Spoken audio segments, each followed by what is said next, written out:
My name is Diana Myers. I'm 28 years old, and 15 years ago, my own parents threw me out of the house when I was just 13.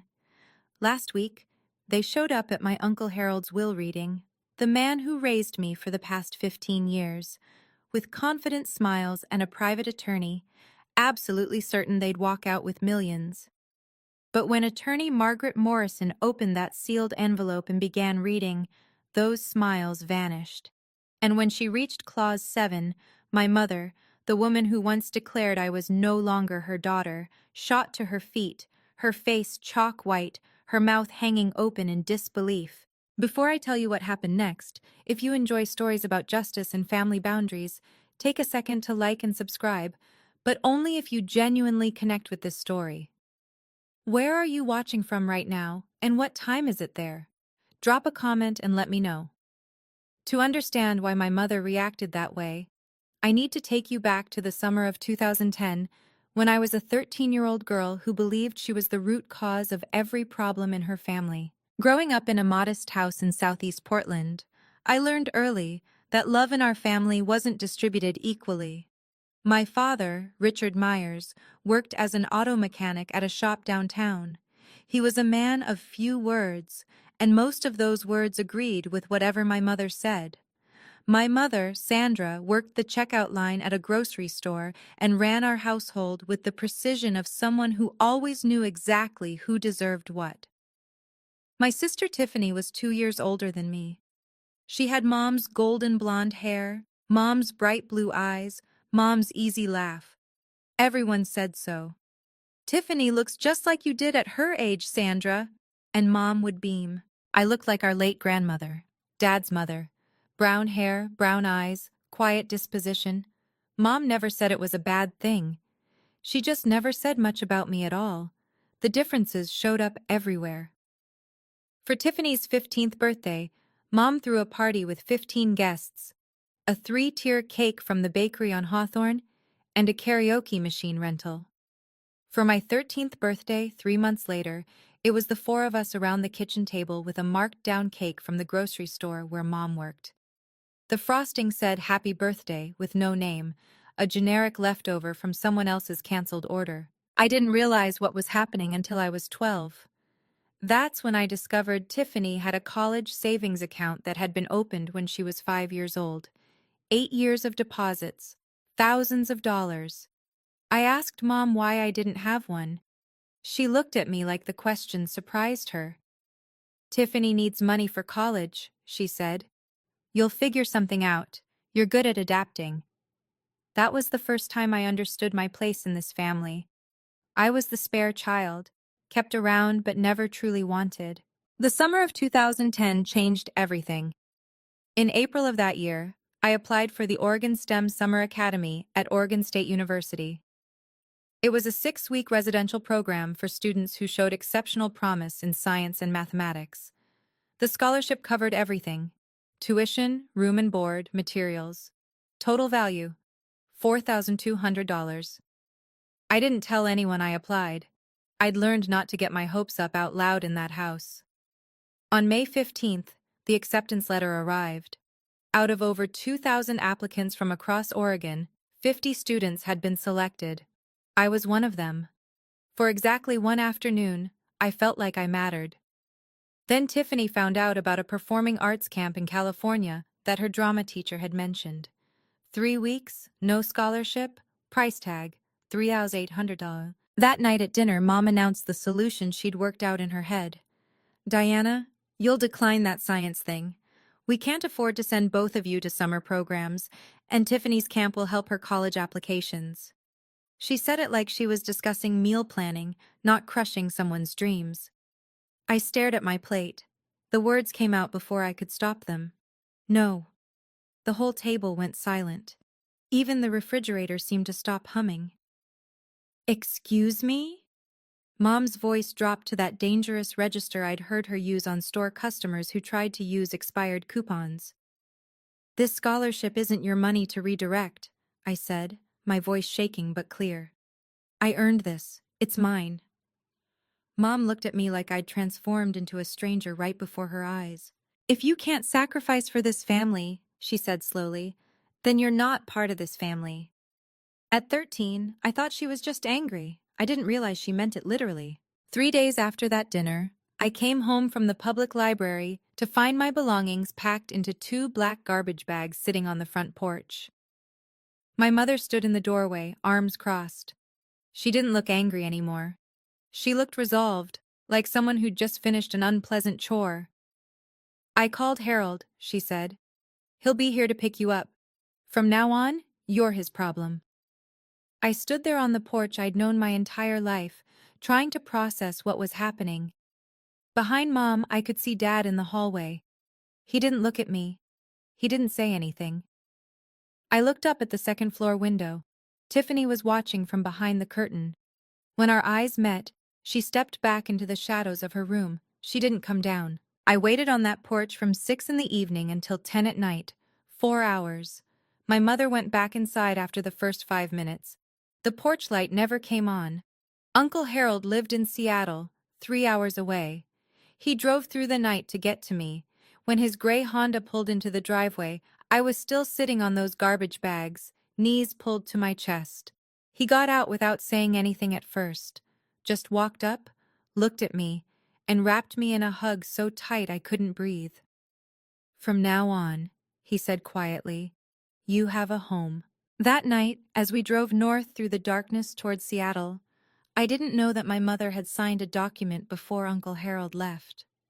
I didn't know what it meant. I was just a scared kid staring out the window, wondering what I'd done wrong. It would take 15 years for that document to resurface, and when it did, it would change everything. Uncle Harold's house in Seattle's Ballard neighborhood wasn't large, but it felt enormous compared to the cramped space I'd occupied in my family's home. For the first time in my life, I had a room that was entirely mine. More importantly, I had someone who believed in me. Uncle Harold had built Myers Property Holdings from scratch, a commercial real estate company he'd started with a single small office building he'd purchased after working double shifts for 6 years. By 2010, he owned 8 properties across the Seattle metro area. He never married, never had children. When I arrived on his doorstep with nothing but 2 garbage bags, he didn't just take me in. He invested in me. Over the next 4 years, I poured myself into school. I graduated from Ballard High in 2014 as class valedictorian, president of the math club, with a 4.0 unweighted GPA. The University of Washington offered me admission with a partial scholarship to their Foster School of Business. By 2018, I had my bachelor's degree in finance, graduating summa cum laude with a 3.94 GPA. Uncle Harold had given me internship opportunities at Myers Property Holdings starting my sophomore year. I learned the business from the ground up: data entry, lease analysis, tenant relations, property assessments. In 2019, after 18 months at a Big Four-style accounting firm I'll call Mitchell and Partners, I earned my CPA certification. 1 year later, Uncle Harold offered me a position as controller. By 2021, I was CFO. On my 26th birthday, I managed a portfolio of 12 commercial properties with a combined value of $23.7 million. Uncle Harold sent me an email that day. I still have it saved. The subject line read, "To my daughter." The message was simple. You don't need to prove anything to the people who abandoned you, but you do need to prove to yourself that you're worthy. You have. Happy birthday, Diana. In 15 years, my biological family reached out exactly 3 times. The first was in 2012. My mother called Uncle Harold's phone, not mine, to ask for $5,000. Dad had lost his job at the auto shop. Times were hard. Surely Harold could help his own brother. Uncle Harold declined. He told me about the call afterward, his jaw tight. "They haven't asked about you once," he said. "Not how you're doing in school, not if you're okay. They just want money." The second contact came in 2016. Tiffany mailed me a wedding invitation. No personal note. No, "I hope you're well," just the formal printed card with my name and Uncle Harold's Seattle address. I didn't attend. I didn't send a gift. I didn't respond at all. The third was in 2020. My mother sent me an email, the first direct contact she'd initiated since throwing me out. The subject line was, "Checking in." The message mentioned that she'd seen an article in Seattle Business Journal about Myers Property Holdings expanding into the East Side market. She hoped I was doing well, and suggested we should catch up sometime. I deleted the email without responding. I wasn't holding grudges. I had simply built a life that didn't include them, and I saw no reason to change that. In the summer of 2024, Uncle Harold received a diagnosis that changed everything. Congestive heart failure, advanced stage. The doctors gave him 12 to 18 months. He lasted 8. During those final months, Uncle Harold met with his estate attorney multiple times. He updated his will in June 2024, 6 months before he passed. When I asked him about it, he just smiled. "Everything's taken care of," he said. "You focus on the business. I've handled the rest." I didn't know what he'd written. I didn't know about the clauses. I trusted him completely. I had no idea what was coming. Uncle Harold passed away on February 28, 2025. He went peacefully in his sleep at Swedish Medical Center with me holding his hand. 1 week later, on March 7th, I was in my office at Myers Property Holdings when my phone buzzed with an unknown Portland number. I almost didn't answer. "Diana?" The voice was immediately recognizable. 15 years hadn't changed my mother's particular way of saying my name, like she was tasting something she wasn't sure she wanted to swallow. "Sandra." I kept my voice neutral, not Mom, just her name. A brief pause. I could almost hear her recalibrating. "I heard about Harold," she said. "I'm so sorry for your loss. I was thinking I should come up for the memorial service, pay my respects. The memorial was 3 days ago." Another pause. "Oh, well, I also heard there's a will reading coming up. Family has a right to attend these things, you know, especially when it involves a brother's estate." There it was, the real reason for the call. "How did you find out about the will reading?" "I have an attorney, Victor Harrington. He made some calls." The name sparked a faint memory. Uncle Harold had mentioned a Victor Harrington once, an attorney he'd consulted years ago and decided not to work with. I spoke to Margaret Morrison, Uncle Harold's estate attorney, the next morning. She confirmed my suspicions. Sandra had hired Victor Harrington to file a claim challenging the will. Their grounds, undue influence, alleging that I had manipulated a sick man in his final months. They were also demanding to attend the will reading as immediate family members of the deceased. I stared at the photo of Uncle Harold on my desk. In the picture, he was smiling. Almost like he'd known this would happen. Almost like he'd planned for it. Margaret Morrison's office occupied the 47th floor of the Columbia Center, Seattle's tallest building. Through the floor-to-ceiling windows, you could see all the way to Mount Rainier on a clear day. March 10th wasn't clear. Rain streaked the glass as Margaret laid out the situation. "Victor Harrington filed a formal challenge to the will on behalf of Richard and Sandra Myers," she said, sliding a document across her desk. "The claim alleges undue influence. They're arguing that you isolated Harold from his family during his illness and pressured him to change his estate plan." I read through the filing, my stomach tightening with each paragraph. "They're demanding 50% of the estate," Margaret continued. "Their legal theory is that as Harold's only surviving sibling, Richard should be entitled to inherit under intestacy rules, or at minimum, receive a significant share that reflects the natural bonds of brotherhood." "Natural bonds," I repeated. "Richard and Harold hadn't spoken in 8 years before I came to live with Uncle Harold. Did you know that?" Margaret nodded. "I'm aware. Harold told me the whole history, but that's not what concerns me about this filing." She pulled out another page from her folder. "They don't need to win this case. If this goes to litigation, the estate could be frozen for 12 to 18 months during discovery and trial. Meanwhile, the properties need management, tenants need attention, bills need to be paid.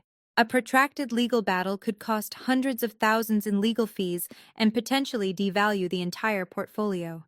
So they're betting I'll pay them off to make them go away. That's the strategy, Margaret agreed. It's not unusual in estate disputes. I looked down at the challenge filing. In the section describing our family history, Sandra had written that I had abandoned my family and exploited Harold's loneliness. The woman who threw me out was claiming I abandoned her. Do you have any documentation about your circumstances in 2010? Margaret asked. Anything that establishes what actually happened when you went to live with Harold? I thought back to that night on the porch, the garbage bags, the 4-hour wait, Uncle Harold arriving in the darkness. I was 13, I said. I didn't exactly keep records. Harold did. Margaret was already reaching for her phone. She dialed her assistant and asked for a specific file number from the archives.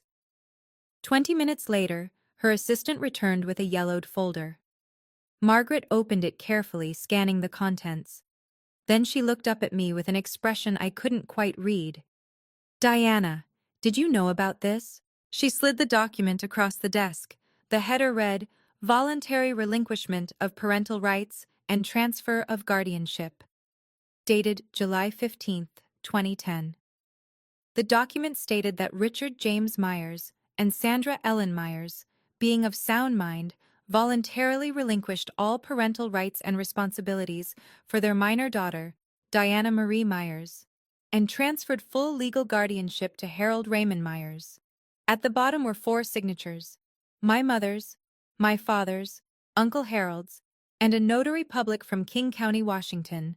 File number 2010 GH 5847.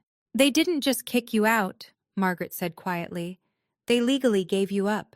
They signed away their parental rights.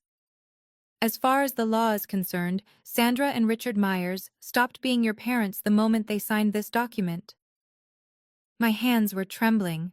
I'd been 13 years old, sitting on a porch in the dark. I had no idea my mother had been signing papers inside the house. What does this mean for their claim? Margaret's expression shifted. It means Richard has no standing to claim inheritance through familial relationship. Legally, he's not your parent. He severed that connection himself, in writing, with witnesses 15 years ago. Margaret offered me 2 paths forward. Option 1, we negotiate, she said. I reach out to Harrington, explain that their legal position is weaker than they realize, and offer a settlement. $500,000 to $1 million in exchange for them withdrawing their challenge and signing a waiver of any future claims. It's faster, cleaner, and avoids any public spectacle. And option 2? We proceed with the will reading as scheduled. They've demanded to attend as family members. We let them. Then we present the evidence. The guardianship transfer document, the full history, everything Harold wanted disclosed in the event of a challenge. She paused. Harold anticipated this, Diana. He left specific instructions for how to handle exactly this scenario. He wanted the truth on the record. I went home that night and couldn't sleep. I sat in the living room of the house Uncle Harold had left me, staring at the family photos on the mantel. There were pictures of me at every stage: high school graduation, college commencement, the day I got my CPA license, my first day as CFO. In every photo, Uncle Harold was beaming beside me. There were no photos of Richard or Sandra, not one. I thought about Uncle Harold's words from that email years ago.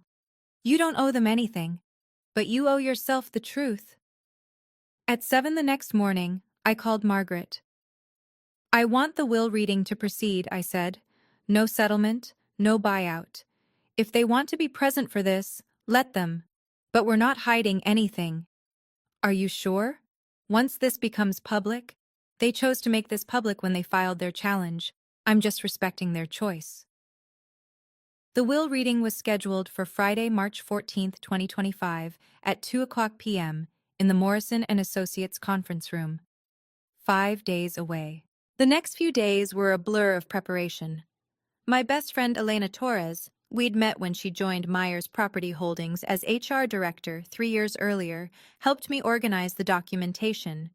She was the only person besides Margaret who knew the full story of my childhood. 47 emails, Elena said, looking up from her laptop in my office on Wednesday evening. 47 emails from Harold to you over 10 years, documenting his relationship with you and his reasons for estranging himself from Richard. The emails painted a clear picture. In 2002, Richard had borrowed $80,000 from Harold with a promise to repay it within 5 years. 23 years later, not a single dollar had been returned. That broken promise had fractured their relationship. My arrival in 2010 had nothing to do with their estrangement. It had already been festering for 8 years. Elena also pulled the financial reports from my 3 years as CFO. Under my leadership, the Myers Property Holdings portfolio had grown from $17.7 million to $23.7 million, a 34% increase in value. Occupancy rates averaged 96%. Tenant satisfaction scores were the highest in the company's history. On Thursday evening, I met with Dr. Lauren Hayes, the therapist I'd been seeing since my early 20s. "Remember why you're doing this," she said. "You're not seeking revenge, you're closing a chapter. There's a difference." "What if I feel satisfaction when they realize they've lost?" Dr. Hayes smiled gently. "That's called justice, Diana. Feeling validated when the truth comes out isn't the same as cruelty. The question is what you do afterward." I drove home that night through Seattle's rain-slicked streets, thinking about her words. I looked in the bathroom mirror before bed. "She has no power over you anymore," I told my reflection. "Only you get to decide your story now." Friday was coming, and I was ready. Okay, let me pause here for a second. If you've made it this far, and you're wondering how I handled what came next, drop a comment with your prediction. What do you think Sandra did at the will reading? And if this story resonates with you, if you've ever had to set boundaries with family, don't forget to subscribe. We're just getting to the part you've been waiting for. Now back to that Friday afternoon. The Morrison and Associates conference room occupied a corner of the 47th floor, with floor-to-ceiling windows offering panoramic views of Elliott Bay and the Olympic Mountains beyond. On a clear day, it would have been breathtaking. On March 14, 2025, the sky was overcast, the water a steel gray that matched my mood. I arrived 15 minutes early at 1:45 p.m. I wore a navy blue tailored suit. Professional, understated. My hair was pulled back in a simple bun. I'd learned from Uncle Harold that the most powerful people in the room never needed to announce themselves. The conference room could seat 20 at the main table, with additional chairs arranged along the walls. When I entered, 14 people were already present. Margaret Morrison sat at the head of the table with 2 junior associates.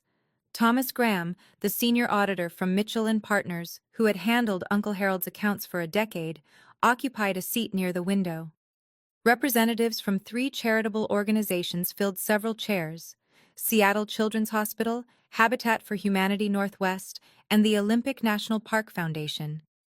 Uncle Harold had been a significant donor to all 3 for over 20 years. 5 senior staff members from Myers Property Holdings sat together near the door. They'd worked with Uncle Harold for years and had known me since my intern days. Margaret caught my eye and nodded toward a seat at the center of the table, directly across from where she would be reading the will. I took my place, arranging the folder of documents Elena had prepared in front of me. Through the glass wall of the conference room, I could see the elevator lobby. At 2:03 p.m., the elevator doors opened. My mother stepped out first. Even from across the floor, I could see she'd dressed for the occasion. Black dress, pearl necklace, full makeup.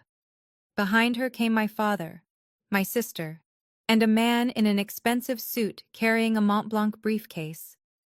The show was about to begin. Sandra Myers entered the conference room like she owned it. That was always her way, projecting confidence she hadn't earned, claiming space she hadn't been given. She wore a black dress that looked new, and her pearl necklace caught the overhead lights as she surveyed the room with a practiced expression of dignified grief. Behind her, my father Richard shuffled in wearing a gray suit that didn't quite fit anymore. He'd gained weight in the years since I'd seen him. His eyes found me briefly, then darted away. He'd always been good at looking away. Tiffany followed in a pastel pink dress, an odd choice for a will reading, like she'd gotten confused about what event she was attending. At 30, she looked tired in a way that had nothing to do with the early morning flight from Portland. Their attorney, Victor Harrington, brought up the rear. He was tall, silver-haired, with the kind of polished confidence that came from decades of high-stakes litigation. His Mont Blanc briefcase probably cost more than my first month's salary at Mitchell and Partners. Sandra's gaze swept the room until it landed on me. "Ah," she said, her voice carrying in that way she'd perfected. "You're here already." I didn't stand. Sandra. The single word, her name, not Mom, made her pause mid-stride. Something flickered across her face. Then she recovered. "I was hoping we could speak privately before this starts. Family matters should be handled by family." "The proceedings begin in 2 minutes," I said. "I'm sure whatever you have to say can wait." Margaret Morrison rose from her seat. "Mrs. Myers, Mr. Myers, Ms. Myers, Mr. Harrington, there are seats arranged for attending parties along the wall. The main table is reserved for beneficiaries and estate representatives." Sandra's jaw tightened visibly. She'd expected a seat at the center of things. Instead, she was being directed to the margins. She wasn't even at the table. Sandra didn't take her seat quietly. Instead, she detoured past the representatives from Seattle Children's Hospital, pausing to introduce herself with an expression of practiced sorrow. "I'm Sandra Myers," she said, loud enough for most of the room to hear. "Harold's sister-in-law. We were quite close for many years, before this unfortunate estrangement." She glanced meaningfully in my direction. The hospital representative, a woman in her 50s named Dr. Patricia Wells, nodded politely but said nothing. Sandra continued, undeterred. "It's so tragic how some people come into a family and create division. Harold was such a generous man, so trusting, perhaps too trusting." I kept my eyes on my folder. I didn't respond. I'd learned long ago that Sandra fed on reactions. Tiffany, settling into a chair against the wall, added her piece. "Uncle Harold used to visit us in Portland all the time when we were kids. I don't understand why she gets to sit up there and we're back here." Victor Harrington was already taking notes, his pen moving across a legal pad, documenting everything, building their case, looking for any reaction he could twist. I gave him nothing. Sandra took her seat beside Tiffany, but she wasn't finished.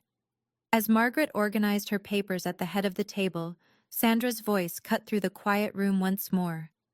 "A child who's been rejected by her parents usually has a reason. I just wish Harold had seen through her the way we did. A mother always knows." The words hung in the air. Several people in the room shifted uncomfortably. Thomas Graham, the auditor, was staring at Sandra with open disbelief. I looked at her, really looked at her, for the first time in 15 years. She hadn't changed at all. The same certainty, the same need to control the narrative, the same absolute conviction that she was the victim. Margaret cleared her throat. "It's 2:10, we'll begin." Margaret Morrison broke the seal on a large envelope with the careful precision of someone who had performed this ritual hundreds of times. "This is the last will and testament of Harold Raymond Myers," she began, her voice carrying the formal weight the moment demanded. "Born July 4, 1953, deceased February 28, 2025. This document was executed on June 18, 2024, and represents the final expression of Mr. Myers's wishes regarding the disposition of his estate." Sandra sat forward slightly, her pearl necklace catching the light. Margaret continued reading the preliminary sections. Article 1 confirmed Harold's identity and residence. Article 2 declared him to be of sound mind. Margaret noted that a psychiatric evaluation had been conducted by Dr. Stephen Park on June 10, 2024, 8 days before the will was signed. The evaluation confirmed Mr. Myers possessed full testamentary capacity and was under no undue influence at the time of execution, Margaret read. I caught Sandra exchanging a glance with Victor Harrington. They'd been banking on challenging Harold's mental state. This documentation complicated their strategy. Article 3 revoked all prior wills and codicils. Then Margaret turned to Article 4, the inventory of assets. At the time of death, Mr. Myers' estate included the following: 12 commercial properties located throughout King County and Snohomish County with a combined assessed value of $18.2 million. Investment accounts containing diversified equity holdings valued at approximately $4.1 million. Cash and liquid assets totaling $1.4 million. I heard Tiffany whisper to Sandra, "That's almost $24 million." Sandra nodded, her eyes calculating. Margaret looked up briefly. The will contains 47 pages. I will now proceed to Article 5, which addresses specific bequests and exclusions. She turned the page and adjusted her reading glasses. Article 5, regarding Richard James Myers, brother of the deceased. Sandra actually smiled. She wouldn't be smiling for long. Margaret's voice was steady as she read the opening line. I make no provision in this will for my brother, Richard James Myers, for the following reasons, which I wish to be read aloud and entered into the record. Sandra's smile flickered. Margaret continued reading Harold's words. First, in March of 2002, Richard borrowed $80,000 from me with a written promise to repay the full amount within 5 years. 23 years have passed. Not $1 has been returned. I have retained the original promissory note as documentation. Richard's face went pale. He hadn't expected this. Second, on July 15, 2010, Richard and his wife Sandra voluntarily executed a legal document relinquishing all parental rights to their daughter Diana Marie Myers, transferring full guardianship to me. This document was properly witnessed and notarized. Sandra shot to her feet. What does that have to do with anything? Margaret paused, looked at Sandra over her glasses, and continued reading without acknowledging the outburst. The significance of this document is as follows. By legally terminating their parental relationship with Diana, Richard and Sandra severed any claim they might have had to inherit from me through her. Diana is my legal heir. Richard is not her legal father. Therefore, Richard has no familial relationship with my designated heir, and no standing to challenge this will on grounds of family connection. Richard stood now, too. This is ridiculous! I'm Harold's brother, his blood brother! Victor Harrington grabbed Richard's arm, pulling him back down. But even the attorney's face had gone gray. Margaret reached into her file and produced a document. For the record, the original voluntary relinquishment of parental rights is on file with King County Family Court, file number 2010 GH 5847. I have a certified copy here, which any party may examine. She laid the document on the table. Sandra stared at it like it was a live grenade. Sandra didn't sit back down. Her composure, that careful mask she'd worn into the room, cracked visibly. Her voice rose, sharp and desperate. This is insane! That paper doesn't mean anything. We're still her family. Margaret's voice remained level. Mrs. Myers, I must ask you to take your seat. Disrupting the reading of a will is a matter the court takes seriously. Sandra ignored her. She pointed directly at me. She did this. She manipulated Harold against his own family. She poisoned him against us. Dr. Patricia Wells from Seattle Children's Hospital looked uncomfortable. The charity representatives hadn't signed up for a family meltdown. Tiffany tugged at Sandra's sleeve. Mom, sit down. People are watching. I don't care who's watching, Sandra's voice cracked. I want to know how this happened. Harold loved Richard. They were brothers. Finally, I spoke. My voice came out calm, steady, the way Uncle Harold had taught me to speak in difficult negotiations. Never raise your voice. Make them strain to hear you. Sandra, you made a choice 15 years ago. You put my belongings in garbage bags and left me on a porch in the dark. Then you went inside and signed a document giving me away. I was 13 years old. The room was absolutely silent. That was your decision, I continued. Not mine, not Uncle Harold's, yours. Everything that's happening today is simply the consequence of what you chose to do that night. Sandra's mouth opened, but no words came out. I looked at her steadily. I don't hate you, but I also don't owe you anything. You made sure of that when you signed that paper. Victor Harrington was writing furiously on his legal pad, though I couldn't imagine what strategy he thought he could salvage. Margaret cleared her throat. If we may continue, I haven't yet read Clause 7. Sandra finally sank back into her chair, but Clause 7 was the one that would truly end her hopes. Margaret turned to page 12 of the will and paused. Then she read the words that would change everything. Article 7, Designation of Sole Beneficiary. The room held its breath. I hereby bequeath the entirety of my estate, including all real property, investment accounts, liquid assets, and personal effects, to my legally adopted daughter, Diana Marie Myers. Adopted. The word hung in the air like a thunderclap. Sandra's face went white, actually white, like someone had drained the blood from her head. Adopted? Richard's voice was hoarse. Since when? Margaret answered with the same calm precision she'd used throughout. Mr. Harold Myers formally adopted Diana Marie Myers on September 12, 2012, when she was 15 years old. The adoption was finalized in King County Family Court, file number 2012 AD 3291. As Mr. and Mrs. Richard Myers had already legally relinquished their parental rights in 2010, no additional consent was required. Tiffany stared at me. So you're not related to us anymore? I met her eyes. Not legally. Not since Mom and Dad signed me away. Margaret continued reading. Diana is not merely a beneficiary. She is my daughter in every way that matters, legally, practically, and emotionally. She has worked alongside me for years, proven her competence and integrity, and I trust her completely to continue the work I began. There is no one more deserving of this inheritance, and no one I love more. My vision blurred. I blinked back tears. Uncle Harold had never told me about the full language of this clause. He'd kept it a secret, waiting for this moment, knowing it might come. Sandra was shaking her head slowly, like someone trying to wake from a nightmare. This can't be legal, she whispered. Victor, tell them this can't be legal.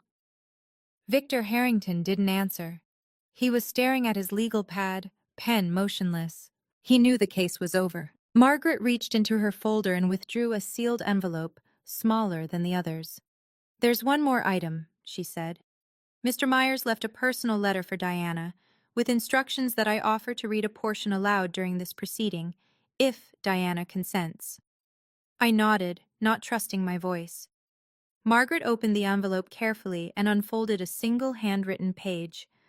Uncle Harold's familiar script filled the paper, the same handwriting I'd seen on birthday cards and emails and notes left on my desk over 15 years. Margaret began to read. Diana, if this letter is being read aloud, it means things happened exactly as I expected. Your biological family showed up looking for money they never earned from a man they never cared about. I'm sorry you have to go through this, but I also know you're strong enough to handle it. A soft sound escaped Sandra's throat, almost a whimper. You came to me as a wounded child, thrown away by people who should have protected you, but you didn't let that define you. You transformed your pain into determination, your loneliness into independence, your rejection into resilience. I have never been more proud of anyone in my entire life. Margaret's voice softened slightly as she continued. I didn't save you, Diana. You saved yourself. I just gave you a place to do it. Everything you've achieved, your education, your career, your character, you earned through your own effort. I'm leaving you my estate not because you need it, but because you deserve it. And because I know you'll use it to help others the way I tried to help you. Tears were streaming down my face now. I didn't try to stop them. Don't let them make you feel guilty for surviving them. Don't let them back in unless you choose to. You owe them nothing. You owe yourself everything. I love you, Diana. Forever your father, Harold. Sandra made one last desperate play. She stood again, but this time her voice had shifted. The anger was gone, replaced by something that was meant to sound like wounded motherhood. Diana, sweetheart, I know things were hard when you were young. I made mistakes, I admit that now. But we're still blood. We can work through this. Can't we at least talk about dividing the estate fairly? I wiped my eyes and looked at her. You gave up the right to call me sweetheart 15 years ago. I want to contest this will, Sandra announced to the room. Victor, tell them. We have grounds. Undue influence. Harold was sick. She isolated him. Victor Harrington finally spoke, though he sounded like a man reading his own obituary. Mrs. Myers, perhaps we should discuss our options privately. No, tell them, we're going to fight this, Margaret interrupted by turning her iPad around to face the room. On the screen was an email thread. Mr. Harrington, perhaps you'd like to explain this to your clients. The room went quiet. Margaret read aloud. This is an email dated March 3, 2022, from Harold Myers to Victor Harrington. The subject line is terminating services. In the email, Mr. Myers writes, Victor, I am ending our professional relationship. Your advice that I include Richard in my estate plan despite his years of financial exploitation and his treatment of Diana is unacceptable. I will be engaging new counsel. She looked up at Victor. You previously represented Harold Myers. You were terminated because you advocated for Richard's interests over Harold's wishes. And now you've accepted this case against Harold's estate, without disclosing that conflict of interest to your current clients. Victor's face had gone the color of old concrete. Sandra turned to stare at him. You told me we would win. He had no answer. Victor Harrington stood up abruptly, gathering his Mont Blanc briefcase with shaking hands.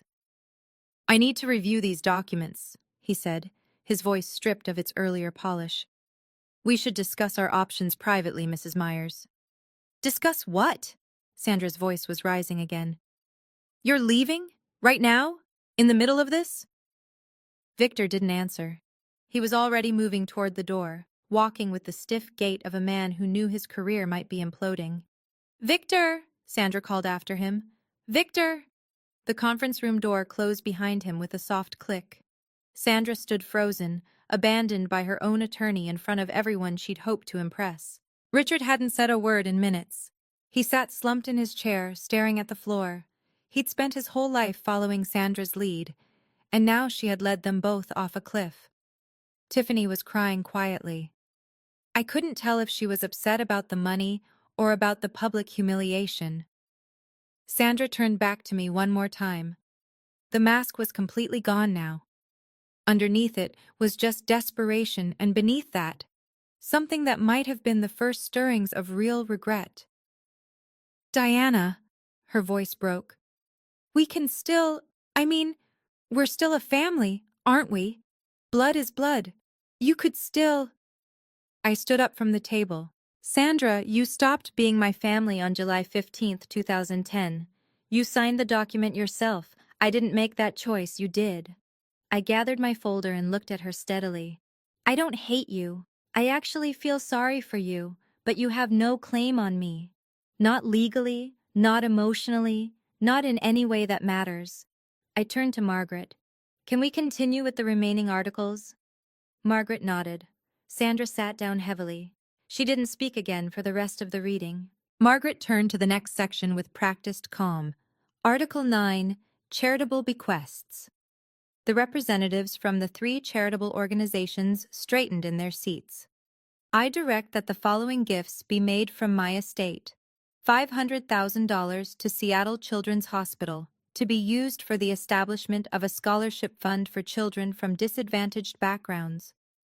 $300,000 to Habitat for Humanity Northwest, for the construction of affordable housing in the greater Seattle area. $200,000 to the Olympic National Park Foundation, for wilderness preservation and environmental education programs. Dr. Patricia Wells from Seattle Children's Hospital nodded solemnly. Harold was one of our most consistent donors for over 2 decades. This gift will help hundreds of families. The representative from Habitat for Humanity added, We've built 6 homes with Harold's previous donations. This will fund at least 4 more. Margaret continued. I also request that my daughter Diana continue the charitable giving programs I established during my lifetime, at her discretion. I trust her judgment completely. I found my voice. I will. I'll honor everything Uncle Harold built. A thought occurred to me as I looked at the 3 charity representatives sitting in this room. They weren't here because the law required it.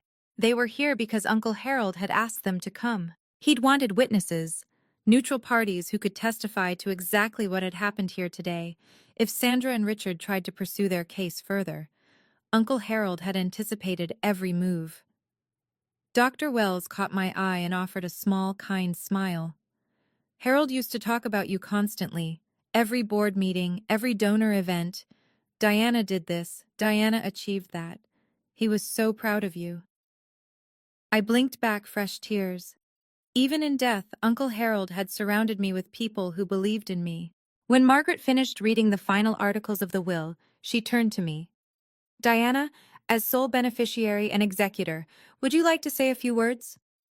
I hadn't planned to speak, but 47 pairs of eyes were watching me, and I realized there were things that needed to be said, not for Sandra's benefit, but for my own. I rose from my seat. Most of you knew Uncle Harold far longer than I did. He took me in when I was 13 years old and had nothing. He gave me a home, an education, and most importantly, a family that chose to love me. I looked around the room, at the Myers Property Holdings employees who had watched me grow from an intern into a CFO, at the charity representatives who had witnessed Uncle Harold's generosity for decades. With this inheritance, I intend to continue everything Harold built. The properties will be managed with the same integrity he established. The charitable commitments will be maintained, and I'll be establishing a new scholarship fund, the Myers STEM Scholarship, for children from difficult family situations who need someone to believe in them. My eyes found Sandra, still sitting rigid in her chair. As for my biological relatives, I hold no grudge. I've made peace with what happened. But peace doesn't mean pretending it didn't happen, and it doesn't mean opening doors that I've worked hard to close. I took a breath. Harold taught me that family is about choice. The people who show up for you when everything falls apart, those are your family. By that definition, the people in this room who knew Harold, who worked with him, who respected him, you're more my family than the people who share my DNA. I sat back down. The room was silent for a long moment. Then Thomas Graham, the auditor, began to clap. Others followed. Sandra didn't move. Margaret formally concluded the reading at 3:47 p.m. The will has been read in its entirety. All legal requirements have been satisfied. Ms. Myers, you may contact our office next week to begin the transfer process. The estate should be fully settled within 14 business days. People began to rise, conversations murmuring to life around the room. Sandra stood slowly, like a woman who had aged 10 years in 2 hours. Richard was already shuffling toward the door, not looking at anyone. Tiffany gathered her purse and followed her father without a word. Sandra lingered. She turned back to look at me one final time. Her makeup had smeared slightly around her eyes. The confident woman who had entered this room expecting millions now looked diminished, smaller somehow. She opened her mouth as if to say something. I saw her lips form what might have been the beginning of "I'm sorry." But then she closed her mouth, turned away, and walked out. I watched her go. This woman who had thrown me away like damaged goods, who had signed papers to make it legal, who had shown up 15 years later, expecting to profit from her cruelty. I felt a brief flicker of something, not satisfaction exactly, not vindication, something more complicated, the strange emptiness that comes when a chapter finally closes. Dr. Wells from Seattle Children's Hospital approached me as the room cleared. "Harold talked about you every time we met," she said, shaking my hand. "He told me once that taking you in was the best decision he ever made. I can see why." She pressed a business card into my palm. "When you're ready to discuss that scholarship fund, please call me directly." Elena appeared at my side, squeezing my arm. "You did it," she said quietly. "Harold would be so proud." I looked at the photo of Uncle Harold I'd brought with me. I hoped she was right. I need to take a breath here for a second. That was the moment I'd been dreading and hoping for at the same time. If you've ever had to stand up to someone who hurt you, someone who still believed they were the victim, you know how exhausting it is. Have you been through something similar? Tell me in the comments. And if you want to know what happened after that conference room emptied, stay with me. The story isn't over. 1 week after the will reading, Margaret Morrison filed a formal complaint with the Washington State Bar Association. The subject, Victor Harrington's ethical violations. I didn't ask her to do it. She did it because it was her professional obligation. When an attorney witnesses another attorney violating the rules of professional conduct, reporting is required. The complaint outlined 3 violations. First, conflict of interest. Harrington had previously represented Harold Myers and gained confidential information about his estate planning. Second, failure to disclose.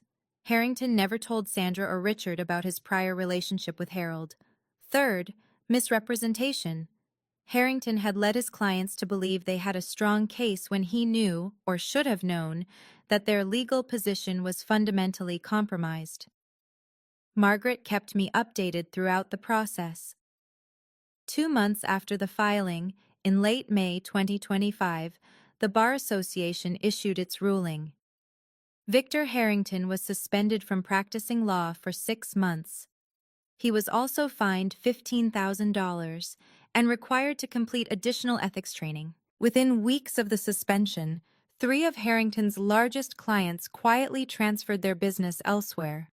I heard through legal community gossip that his firm's revenue dropped by roughly $200,000 that year. Elena asked me once if I felt satisfied by Harrington's downfall. I didn't do anything to him, I told her. He did this to himself. I just happened to be there when the consequences caught up. That was the truth. I hadn't sought revenge against Victor Harrington. I hadn't filed the complaint. I hadn't lobbied for his suspension. He had made his own choices, taking a case he knew was ethically compromised, lying to clients who trusted him, betting he could win through intimidation rather than merit. His career suffered because of what he chose to do. Some people build their own prisons without any help. 3 weeks after the will reading, an email appeared in my inbox from Sandra Myers, 1969, gmail.com. Subject, please read. The message was longer than I expected. Sandra had never been one for written communication. She preferred phone calls where she could control the tone, interrupt, redirect. Diana, I know you probably won't read this, but I need to say some things. I've been thinking about what happened at the will reading. I was angry, and I said things I shouldn't have, but I want you to know that I understand now that I made mistakes when you were young. I was overwhelmed. Your father and I were struggling financially. Things got away from us. I'm not asking for money, I'm asking for a chance to make things right. We're still family, Diana. Blood doesn't just disappear because of legal papers. I'm your mother. Nothing can change that. Can we talk? I think if we just sat down together, we could work through this. I love you. I always have. Mom. I read the email 3 times. Then I called Dr. Hayes, my therapist, and read it to her over the phone. What do you notice about the email? She asked. I thought about it. She acknowledges mistakes but doesn't name what they were. She blames circumstances, financial struggles, being overwhelmed. She says she's not asking for money, but then pivots to working through this. And she still calls herself mom, even though she signed away that right. What do you want to do? I took 2 days to write my response. It was 4 sentences long. Sandra, I've read your email. I forgave you a long time ago, for myself, not for you. But I don't want a relationship with you. Please don't contact me again. She didn't reply. I felt no guilt, only clarity. 2 months after the will reading, a letter arrived at my Seattle address. Not an email. An actual letter, handwritten on plain paper, stuffed into a slightly wrinkled envelope with a Portland postmark. The return address listed T. Warren. Tiffany had taken her ex-husband's name when she got married. I opened it reluctantly, expecting more manipulation. What I found was different. Diana, I'm not writing this to ask for anything. I don't want money. I don't want forgiveness. I just need to say something I should have said 15 years ago. The night Mom and Dad kicked you out, I was watching from my bedroom window. I saw you sitting on the porch with those garbage bags. I watched for 4 hours. I saw you alone in the dark waiting and I never came down. I could have. I was 15. I could have brought you water or sat with you or at least told you I was sorry. Instead, I just watched from the window like a coward. That's haunted me ever since. Every time Mom would talk about you, always blaming you, always making herself the victim, I would think about that window, about what I didn't do. I'm not asking you to forgive me. I'm not asking for a relationship. I just wanted you to know that I know what I did was wrong. I failed you when you needed family most. You deserved better from your older sister. If you never want to hear from me again, I understand. But I couldn't let another year pass without telling you the truth. Tiffany. I read the letter 4 times. It was the first honest thing anyone in my biological family had ever said to me. I didn't write back immediately. I needed time to figure out what, if anything, I wanted to do with this unexpected opening. But for the first time in 15 years, I felt something other than distance when I thought about my sister. 4 months after the will reading, I finally wrote back to Tiffany.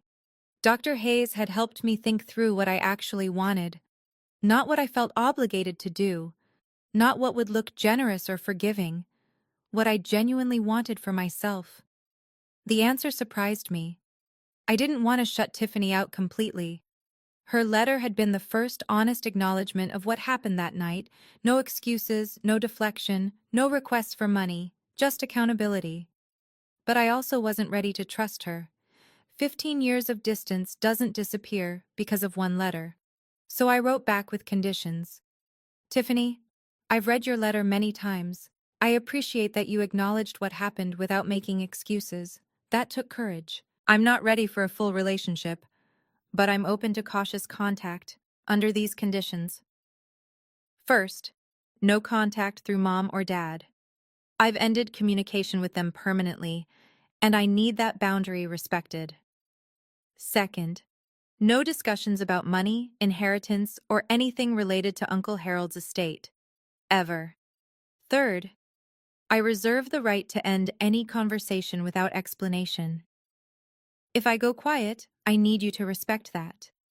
If these conditions work for you, we can start with a monthly video call. 15 minutes, low pressure. We can talk about our lives, surface level at first. If that goes well, we can gradually build from there. This isn't me saying everything is forgiven and forgotten. This is me saying I'm willing to see if there's something worth building, but it has to be on my terms.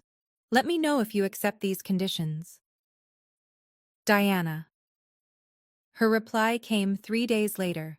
One word. Accepted. I scheduled our first call for the following Saturday. 15 minutes. That was all I could commit to. But it was a start. The first video call with Tiffany happened on a Saturday afternoon in September 2025, 6 months after the will reading. I sat in my home office with my laptop open, watching the seconds count down until 2:00 p.m. My heart was beating faster than it had during the will reading. This felt more dangerous somehow. Confronting Sandra had been about defending myself against an attack. This was about choosing to be vulnerable. The call connected. Tiffany's face filled the screen. She looked different than she had at the will reading, less made up, more tired, but also somehow more real. "Hi," she said. "Hi." We stared at each other for a moment. 15 years compressed into a video call rectangle. "I wasn't sure you'd actually answer," she admitted. "I almost didn't." That broke something loose. Tiffany laughed, a nervous, relieved sound, and I found myself almost smiling. We kept it light, as I'd requested. Surface level. She told me about her job. She was training to become a nail technician, working toward getting licensed. She mentioned her kids, Jaden, 8, and Lily, 6, without asking me to be their aunt. I told her about the business, about Seattle weather, about nothing too personal. At 14 minutes, I said we should wrap up. Diana? Tiffany's voice stopped me before I could end the call. Thank you for giving me a chance. I know you didn't have to. This is step one, I said. We'll see where it goes. Step one is more than I expected. We scheduled another call for the following month. After she hung up, I sat in my office for a long time, processing. I didn't know if Tiffany and I would ever have a real relationship. Maybe we'd stay in this tentative place forever. But for the first time, I was the one deciding what happened next. That power was worth more than the inheritance. March 14th, 2026. 1 year exactly since the will reading that changed everything. I stood outside a modest commercial building on Capitol Hill, the first property Uncle Harold ever purchased, back in 1987, when he was a 34-year-old with a dream and barely enough money for a down payment. The building had been renovated last fall. New windows, updated HVAC, fresh landscaping. But today I was here for something else. A bronze plaque had been mounted beside the main entrance, the Harold R. Myers Building, in memory of a man who chose love over blood, 1953 to 2025. I touched the letters of his name, feeling the cold metal under my fingertips. In the years since the will reading, Myers' property holdings had grown by 12%, bringing the portfolio value to $26.5 million. Occupancy rates remained above 95%. We'd expanded into 2 new properties and upgraded 3 existing ones. More importantly, the Myers STEM Scholarship had awarded its first grants. 5 students from difficult family situations, each receiving full funding for summer programs in science and mathematics. Dr. Wells at Seattle Children's Hospital had helped select the recipients. Tiffany and I still talked once a month. The conversations had gotten slightly easier. We'd graduated from 15 minutes to 25. I'd seen pictures of her kids. She'd seen pictures of my apartment. We weren't sisters in any traditional sense, but we were something. Sandra and Richard had stopped trying to contact me. I didn't know what their lives looked like now, and I found that I didn't need to know. Elena walked up beside me, looking at the plaque. You okay? I considered the question. I'm peaceful, I said. That's even better than happy. Uncle Harold had taught me that family is a choice, and I had finally learned to choose myself. The sky over Seattle was clear for the first time in weeks. I could see all the way to the mountains. If I look at my own story through a psychological lens, there's a concept called conditional self-worth, the belief that you're only valuable if certain people approve of you. I spent the first 13 years of my life trapped in that belief. My mother's indifference felt like proof that I didn't matter. What actually saved me wasn't Uncle Harold's money, it was his unconditional acceptance. He saw me for who I was, not who I should have been. Here's what I want you to take from this story. You don't need anyone's permission to know your worth, and you have every right to set boundaries, even with family, even with parents, even with blood. Forgiveness is something you do for yourself. Reconciliation is something you choose for yourself. These are 2 different things, and no one gets to decide which one you offer. Your story is yours to write. Thank you for staying with me through this entire story. If it resonated with you, if you've ever had to find your own worth after someone tried to take it away, I hope you know you're not alone.